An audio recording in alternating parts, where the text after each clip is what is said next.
Shalom alaikum Bismillah Muhammadiyah. Salam sejahtera bagi saudara sekalian di dalam Kristus. Saat ini kita akan membahas tema yang menarik, konslet logika para penghujat Tritunggal. Seperti kita tahu akhir-akhir ini banyak sekali di media sosial orang-orang Kristen sendiri yang karena keawaman mereka itu menghujat Allah Tritunggal. Dikiranya Allah Tritunggal itu berarti Tuhan lebih dari satu, atau tidak bisa membedakan antara Trinitas dan Tritheisme. Oleh karena itu, apa yang menyebabkan mereka itu tidak mengerti Tritunggal? Padahal jelas Tritunggal itu adalah ajaran yang esensial dalam Alkitab sendiri. Nah, untuk mendasari pembicaraan itu kita akan membaca kitab Taurat, yaitu Torah ya. Seperti kita tahu bahwa bagian kitab suci kita yang disebut Perjanjian Lama itu disebut Tanakh, itu singkatan dari Torah, kitab Taurat, Nevi'im, Kitubi'im, yang artinya kitab nabi-nabi dan tulisan-tulisan suci yang lain yang oleh orang Kristen kita sebut Perjanjian Lama. Nah, tak usah jauh-jauh kita berbicara tentang rumusan gereja dalam konsili-konsili. Begitu kita membaca kitab suci Perjanjian Lama, kitab Taurat yang pertama namanya kitab Kejadian atau Sefer Bereshit, kita akan bertemu dengan teks seperti ini. Ini adalah teks The Dead Sea Scroll, naskah gulungan laut mati, yang membuktikan bahwa Alkitab kita itu selama 2000 tahun terjaga. Nah, ini adalah bagian pertama dari kitab Kejadian atau Sefer Bereshit. Mulai dari sini ya, ini kata Elohim et asamayim vi et saaret. Pasal pertama, ayat pertama sampai dengan ayat ketiga. Apa yang ditemukan dalam naskah kuno yang berusia 2100 tahun yang lalu itu sama dengan terbitan modern seperti ini. Nah, di sini sudah bicara tentang Tuhan yang Tritunggal ada. Ayat 1 dikatakan Bereshit bara Elohim et asamayim vi et saaret. Pada mulanya Allah menciptakan langit dan bumi. Vihaaret hayyitah tohu wa buku wa hosek alfenete homber ruah Elohim merakefet alfene hamayim. Bumi itu belum berbentuk dan kosong, kegelapan menutupi samudra raya, dan roh Elohim, ruah Elohim, roh Allah melayang-layang di atas permukaan air. Wa yomer Elohim, dan berfirmanlah Allah, Yehi or wa Yehi or. Jadi dalam teks ini pun kita sudah menjumpai bahwa Allah menciptakan langit bumi dengan segala isinya dengan firman-Nya dan rohnya. Maka ketika kita bicara tentang Tritunggal, Bapa, Putra, dan Roh Kudus itu bukan dalam pengertian tiga Allah yang terpisah. Lalu yang kedua, Allah ketika menciptakan langit dan bumi itu juga mewujudkan segala sesuatu melalui firman-Nya dan rohnya. Ruah Elohim merakefet alfini hamayim. Roh Allah itu melayang-layang secara dinamis dalam pengertian memberi hidup kepada ciptaan mula-mula yang belum sempurna itu dalam proses penciptaan lebih lanjut. Lalu berfirmanlah Allah, Yehi or, hendaklah ada terang, maka terang itu jadi. Dengan demikian, terang di sini adalah terang ciptaan. Tentu tidak bisa disamakan dengan Yesus berkata, akulah terang dunia. Lalu ditafsirkan Yesus diciptakan oleh Allah. Nah, dalam konteks ini kan Yesus itu firman Allah, seperti yang disebutkan di dalam Injil Yohanes pasal 1 ayat 1. Pada mulanya adalah firman, dan firman itu bersama-sama dengan Allah, dan firman itu adalah Allah. Allah menciptakan segala sesuatu dengan firman-Nya. Ayat 3, segala sesuatu dijadikan oleh Dia, dan tanpa Dia tidak ada sesuatu pun jadi yang jadi dari segala yang telah dijadikan. Maka terang di sini maknanya adalah terang yang diciptakan Allah, berbeda dengan sumber terang. Maka dalam pengakuan iman Yesus itu dikatakan terang yang keluar dari sumber terang. Jadi itu terang ilahi, terang yang qadim, bukan terang yang makhluk gitu. Nah, saudara-saudara, ini jelas membuktikan bahwa ketika kita membaca lembaran pertama kitab Taurat, ini belum kitab Injil. Memang nanti dalam kitab Injil dengan kedatangan Yesus semua rahasia yang didiamkan selama berabad-abad itu telah disingkapkan. Nah, oleh karena itu pertanyaannya, apa yang menyebabkan banyak orang tidak memahami Tritunggal? Minimum ada 3 hal yang menyebabkan orang gagal paham tentang Tritunggal. Yang pertama, awam metafisika. Yang kedua, sikap minder terhadap yang lain. Dan yang ketiga adalah ahistoris. Kita akan lihat satu demi satu. Nah, tentang metafisika. Apa artinya metafisika? Meta artinya di sebalik. Fisik itu yang kelihatan, yang empiris ini. Ya, kalau kita membaca teks kitab Kejadian dalam bahasa Ibrani tadi, dalam bahasa Ibrani mulai dari sini, dari kiri ke kanan. Bereshit bara Elohim et hasamayim ve'et za'aret. Pada mulanya Allah menciptakan langit dan bumi. Perhatikan huruf pertama dari seluruh kitab suci itu huruf bet. Huruf bet itu tertutup di belakang, terbuka ke depan. Yang di belakang ini sebelum dunia diciptakan, ini wilayah ilahi. Ini wilayah theos, Allah yang tak terselami. Jadi tertutup di belakang, di punggungnya ini.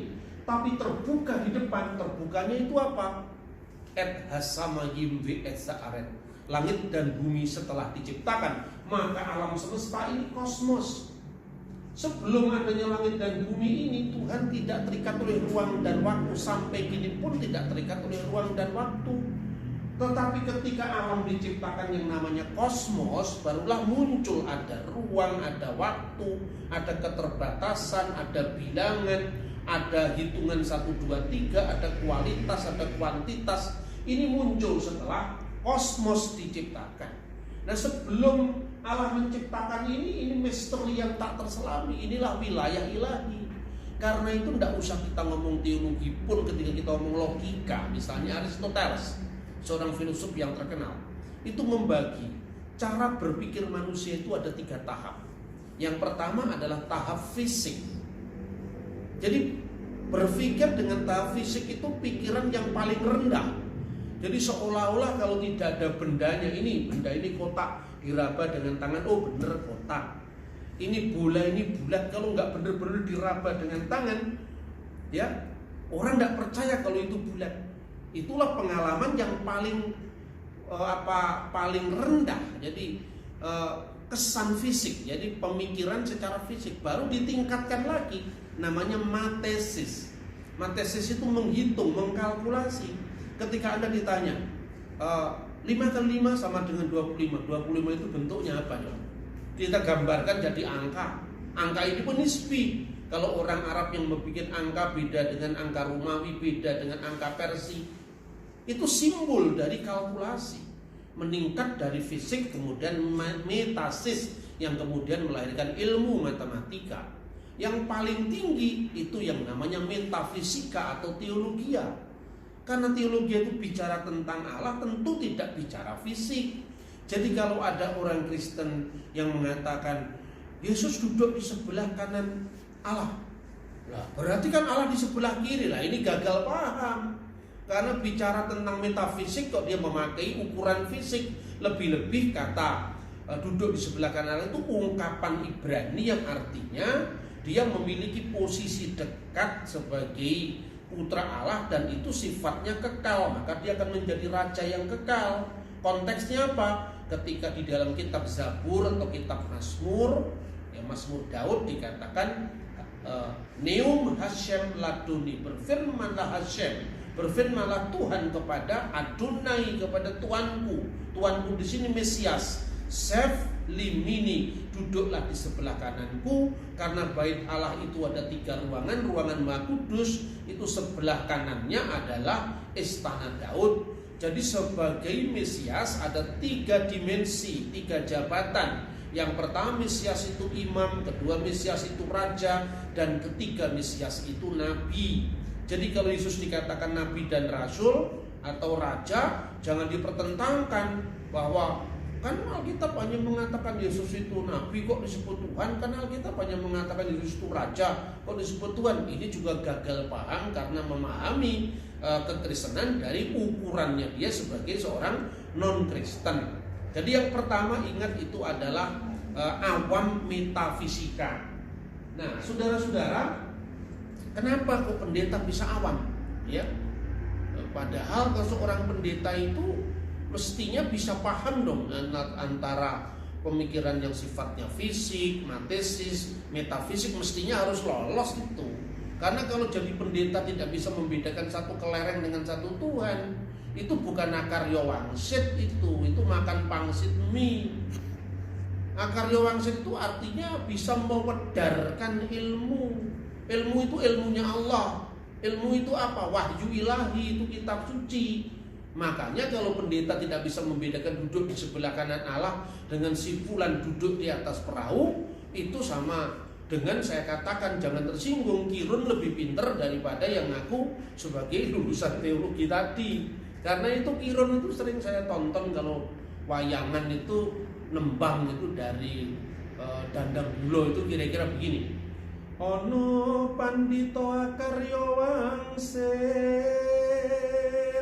Ada pendeta yang mewedarkan, yang menjelaskan tentang wahyu ilahi, maksudnya firman Allah. Pindo kumbang angajab ing tawang, susuh angin endi nggone, lawan kalih kangkung,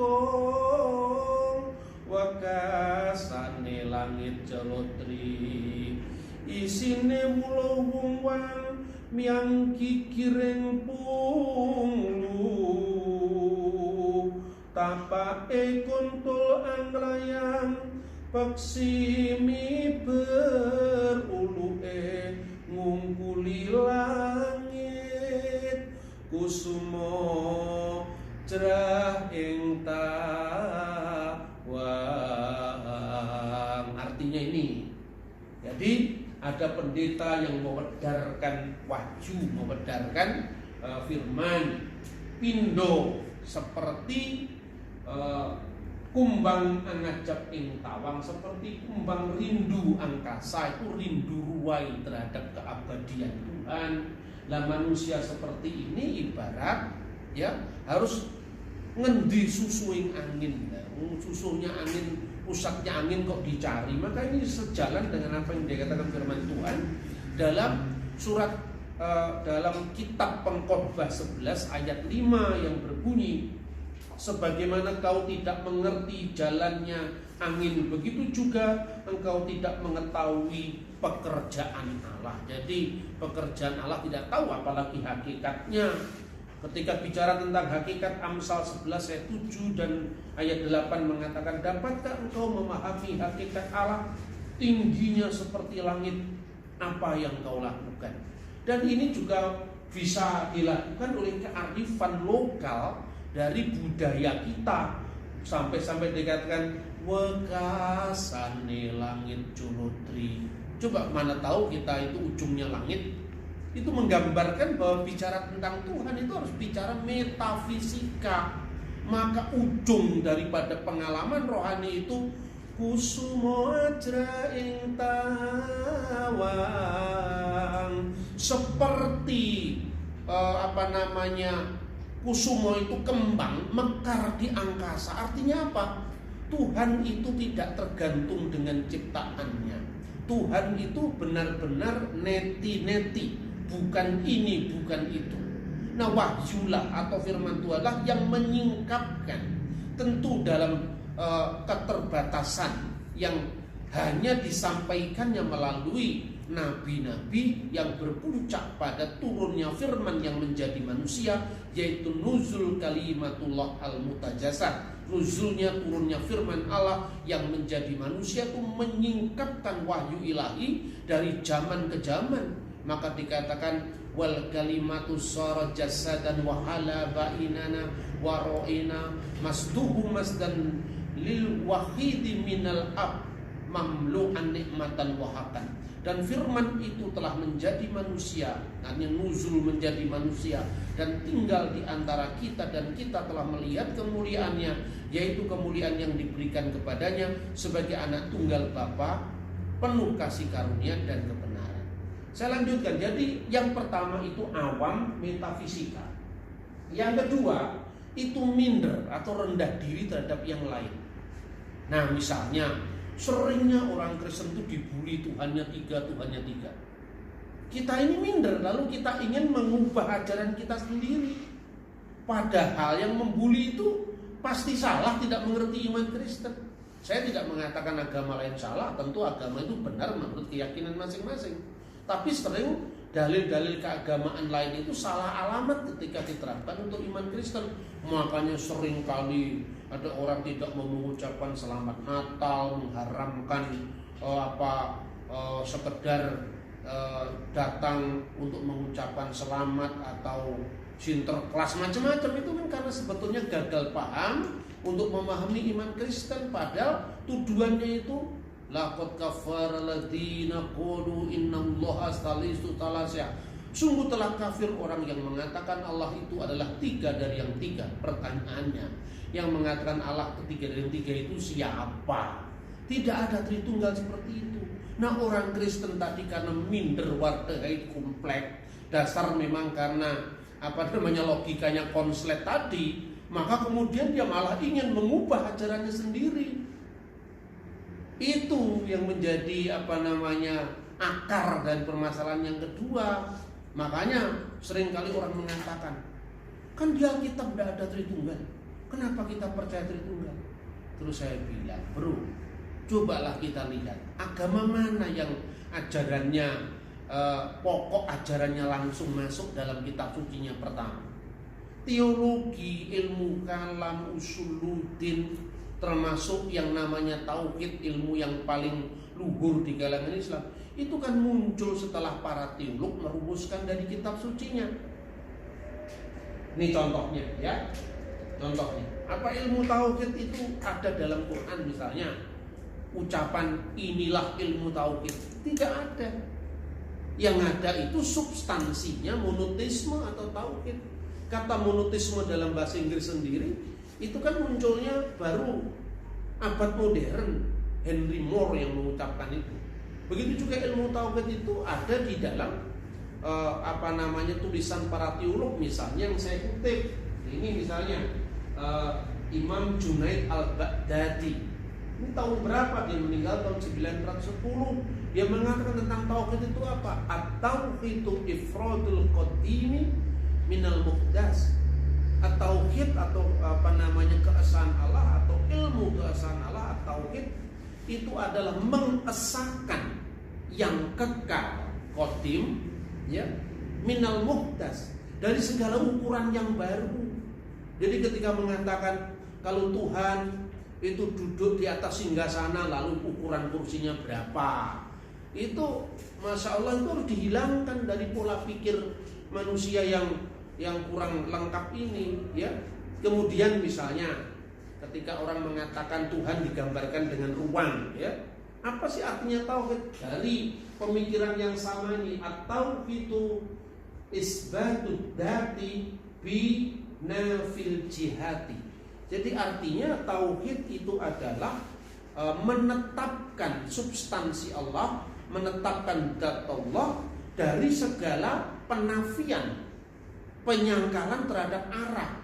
Maka dikatakan, kalau dikatakan yaminullah, sebelah kanan Allah, tidak harus berarti itu kanan dan kiri secara ukuran ruang dan waktu.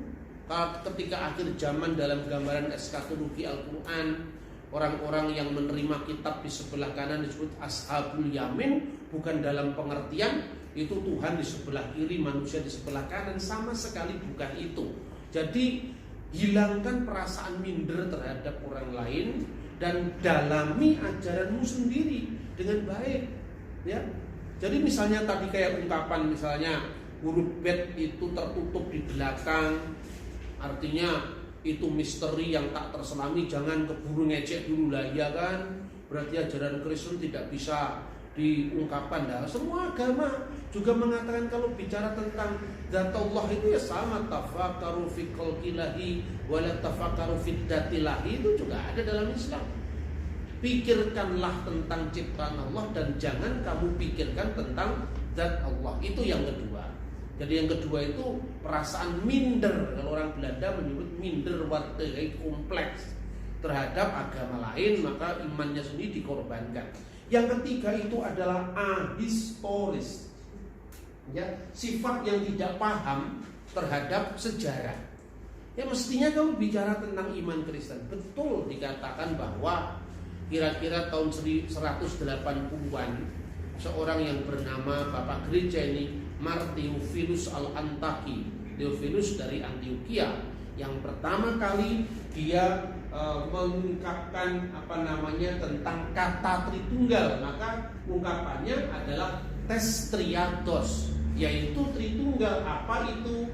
Ya, triados itu adalah toteu, yaitu Allah, lalu ketologo auto, yaitu firman-Nya, tes sopias auto, dan kebijaksanaannya. Kebijaksanaan itu maksudnya merujuk pada Mazmur 33 ayat 6. Oleh firman Tuhan langit dijadikan oleh nafas dari mulutnya. Kebijaksanaan itu gambaran tentang Roh Kudus. Jadi artinya Bapa, Putra, dan Roh Kudus seperti yang tercatat di dalam kitab Kejadian 1 ayat 1 sampai dengan 3. Lah judulnya ada kemudian. Tauhid juga gitu, judulnya ada kemudian. Lah judul tidak ada dipersoalkan, tetapi isinya gagal paham. Jadi Tritunggal itu ibarat atau laksana kidung abadi yang terus mengalun sepanjang abad, sekalipun judulnya belum ada. Lah apa judul itu penting? Kalau judul itu penting, mengalahkan substansi. Ketika Konsili Nikia, Konsili Konstantinopel merumuskan iman Kristen dalam bentuk kanun al-iman atau regula fide atau pengakuan iman atau syahadat panjang yang kita kenal itu, tentu ditulis inilah Trinitas. Nyatanya tidak. Artinya apa? Substansi itu yang ditekankan. Nah, kalau substansinya ya ada semua dalam sepanjang Alkitab, mulai dari kitab Kejadian sampai kitab Wahyu. Kalau bicara tentang monoteisme versi Islam, tauhid, ya ada mulai dari Al-Quran, hadis, dan semua ajaran Islam yang meskipun kata tauhid itu muncul kemudian. Jadi yang pertama, dia tidak paham ajaran agamanya sendiri.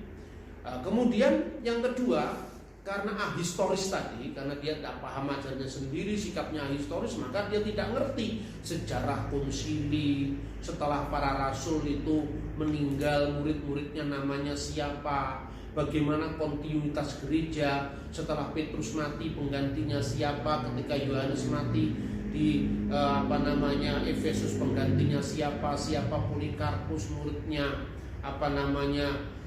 Petrus, muridnya Yohanes, Ignatius misalnya. Orang tidak paham.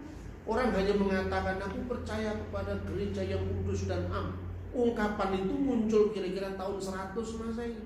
Bahkan kadang-kadang kita ini menyanyi lagu gereja, kita lupa bahwa idiom-idiom yang kita kidungkan hari ini itu ungkapan tahun 150 Masehi. Contoh misalnya, ketika Natal kita mengucapkan Gloria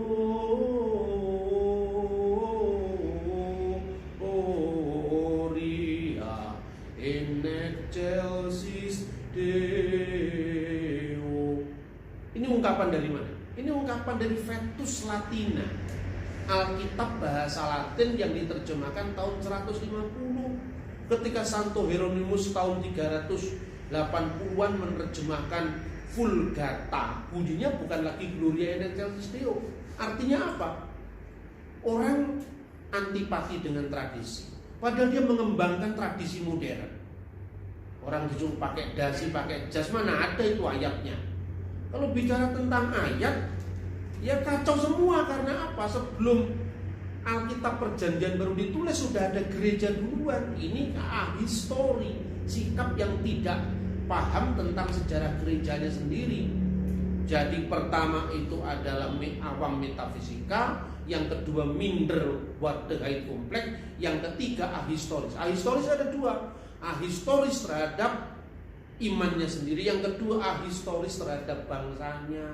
Makanya kemudian muncul orang yang dengan jumawa, yang meskipun ya pas-pasan pemahamannya, mengatakan Tritunggal bubarkan saja karena tidak cocok dengan Pancasila. Harus tahu apa kamu tentang Pancasila, bro? Pelajari sejarah dulu bagaimana ketuhanan yang Maha Esa itu diartikan. Baca itu prasasti-prasasti sebelum Indonesia merdeka, bagaimana prasejarah sila ketuhanan yang Maha Esa, kenapa disebut Tuhan, apa Tuhan identik dengan agama tertentu. Itu prasasti Kedukan Bukit tahun 645, kemudian prasasti Trengganu tahun 1390-an, itu pelajari semua. Dari situ kita bisa paham bahwa kata Tuhan itu bukan milik agama tertentu. Begitu juga kata esa. Kata esa di dalam bahasa Indonesia itu bukan serapan dari bahasa Sanskrit. Karena dalam bahasa Sanskerta esa itu ekam. Misalnya dalam kitab Rigveda, ekam satvripah bahuda wadanti. Dia yang satu disebut dengan berbagai macam nama misalnya. Itu dari kitab Weda. Kemudian kata esa juga bukan Arab, itu bukan Islam. Karena kata esa dalam bahasa Arab itu ahad, misalnya qul huwallahu ahad, Allahu somad. Maka ketika seorang ulama Aceh yang terkenal namanya Abdur Rauf Asingkili dalam buku Tarjuman Al-Mustafid kemudian mengartikan qul huwallahu ahad dengan kata-kata katakanlah ya, dengan Tuhanmu, dialah Tuhan, dialah Allah yang Maha Esa, yang asa adanya. Ini kata asa itu bahasa Dayak, bahasa Austronesia, bahasa Nusantara kuno. Makanya orang Dayak menghitung asa, dua, telu, ya. Itu bahasa Nusantara asli, tidak ada kaitannya dengan agama tertentu atau konsep agama tertentu. Jadi Anda tidak paham ketika bicara tentang Pancasila, dipikirnya yang esa itu harus satu seperti gundulmu. Tidak seperti itu. Ini bukan soal bilangan. Bicara tentang Tuhan itu metafisika, bukan fisik, ya, bukan matesis. Kalau Anda hanya ngomong soal fisik, Anda ini tingkatannya paling rendah dalam berpikir. Itu ya pramanusia lah itu kalau hanya baru sekedar lihat fisiknya itu. Maka marilah kita sembuh dari penyakit ini, yaitu 3 penyakit tadi. Pahami Tuhan dengan metafisika. Jadi kalau satu Tuhan tidak sama dengan satu bakpao, satu kelereng, satu pentol bakso, tidak sama, ya. Kemudian kalau orang mengatakan Tuhan beserta dengan orang beriman, berapa jumlah orang beriman di kota Malang? Kalau jumlah orang berimannya itu misalnya 1 juta, padahal orang beriman tadi tinggal di 1 juta tempat yang berbeda-beda. Dan Tuhan jumlahnya 1. Berarti 1 Tuhan beserta dengan 1 juta orang yang tinggal di tempat yang berbeda-beda pada jam dan saat yang sama. Apa Tuhan harus terpisah jadi 1000? Nah ini kalau logika metafisika dipahami dengan logika matematika atau logika fisik tadi yang kata Aristoteles itu tingkat pemikiran manusia yang paling rendah, itu tentu tidak akan ketemu. Marilah kita memuliakan Tuhan dengan pengagungan yang layak baginya. Satu Tuhan tidak sama dengan satu batu. Kedua, hilangkan minder wardahi kompleks dalam dirimu terhadap agama lain, dan pahamilah imanmu dengan setia pada ajaran para rasul, murid-muridnya para rasul, murid dari muridnya para rasul, bapak-bapak gereja, bapak-bapak konsili sampai gereja modern ini. Maka kehidupan iman kita tidak mengalami diskontinuitas. Ketiga, belajarlah sejarah, termasuk sejarah bangsamu, supaya tidak sampai membuat kesimpulan yang sangat memalukan manusia beradab sekarang ini. Satu Tuhan disamakan dengan satu Tuhan, dengan PD-nya bikin lagu. Malulah dengan dirimu bahwa kamu bukan apa-apa. Mungkin kamu mendengarkan ceramah saya itu hanya mungkin 1% yang masuk, tidak masalah. Tapi rajin-rajinlah untuk berpikir dan jangan parkir kereta kesadaranmu di sembarang tempat sampai nanti iblis merebutnya dan dipakai, ditunggangi untuk kepentingan mereka melawan kerajaan Allah di dalam Kristus Yesus. Kiranya Tuhan memberkati kita melalui tayangan ini. Konslet logika dari para penghujat Tritunggal. Semoga Anda tidak konslet lagi. Shalom alaikum bisem amasya.